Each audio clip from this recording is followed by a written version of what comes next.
In case you guys didn't know, I am African American. From the very earliest that I can remember, my parents have trained me to do anything I could to protect myself. How to behave in public as to not draw attention to myself, how to present myself to a white adult as to prevent any of their biases from taking over, how to prevent the police from attacking me by speaking to them in the best way I can and prevent them, just make it harder for them to do anything to me. My entire life I have lived in relative comfort with the confidence that even if I was found in a bad situation, I could handle it and make sure I was able to come home to my family again.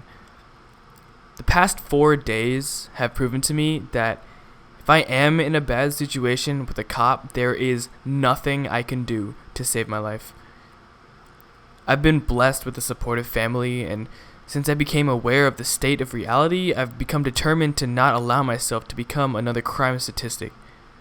My internship allows me to stay home and work from my apartment room, and that's amazing, but I'm too terrified to go outside for groceries. Imagine if I was an essential worker, possibly forced to choose between running out of money and dying in my own home or dying on the way to work.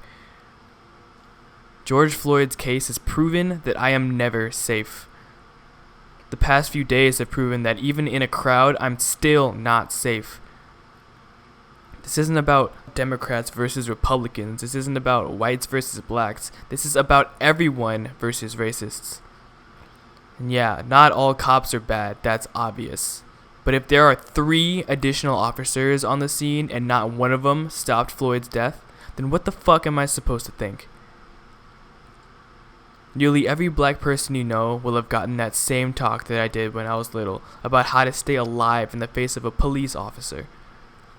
If the problem was just a few racist cops here and there, my parents would not have made sure I was equipped for them before I even made it to 4th grade. When someone says Black Lives Matter and your gut reaction is to combat it with All Lives Matter, you need to stop yourself and reconsider your priorities. Everyone agrees that all lives matter. Everyone accepts that a white life is important. But by saying Black Lives Matter, we aren't saying it for the people that agree with us. We're saying it for the country that was built off of exploiting us. We're saying it to convince that sad excuse for a human being in the Oval Office, that we matter. By saying all lives matter, instead of simply agreeing, you're saying that we're not special, that there's no difference between the life that I live and the life that many of you live. If you believe that's the case, I need you to consider when the last time you saw a squad car was, and whether or not your immediate response was fear. I don't agree with the riots, I don't agree with the looting, but when a country has gone 400 years without properly correcting its behavior, what do you expect to happen? Peaceful protests are incredible, but they can be ignored just as easily.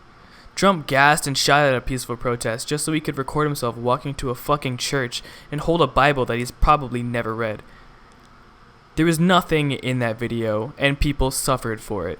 Imagine going about your life every day knowing that you could suffer for absolutely no reason. I'm going to donate all of the money I make off of YouTube membership this month and last month to support the cause. I haven't decided where it'll go yet, but it'll probably be to support small black businesses that have taken damage from disgusting opportunists looking to incite anarchy during a time of change.